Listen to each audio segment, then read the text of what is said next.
Strong passwords are the first line of defense in fighting cybercriminals and protecting your personal information. Think about all of the passwords you use when you go online. Access to your personal and banking information is the prize for a criminal who can unlock these passwords and get into your accounts. Here are some tips that will help protect your online transactions. Choosing the same password for each online account is like using the same key to unlock your home, car, or office. If a criminal gains access to one key, all three locks are vulnerable. Using the same password for different online accounts puts you at increased risk for identity theft.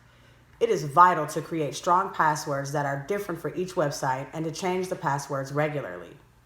Strong passwords are easy to remember, but difficult to guess. They should contain a long string of numbers, symbols, and a mix of uppercase and lowercase letters. Do not use obvious passwords like 123456 or password.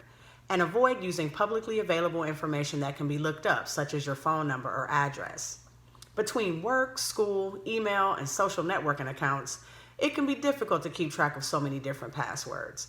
Try using a passphrase to help remember your passwords.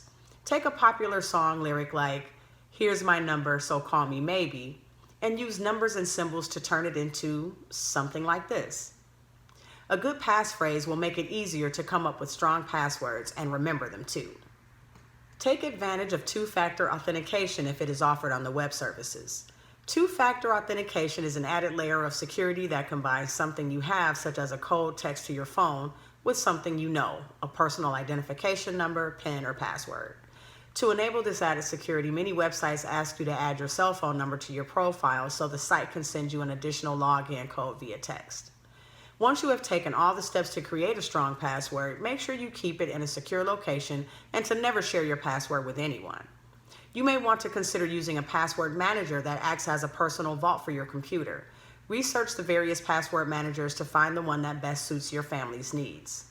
The next step is to create strong security questions that only you know the answer to.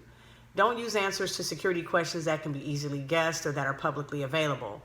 Give complex answers that are a sentence long instead of one-word generic answers, and make sure the answer is one that you will remember.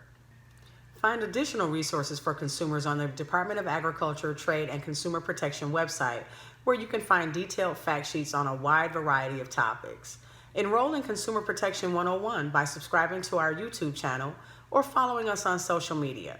More resources are available on the Consumer Protection 101 webpage at www.datcp.wi.gov.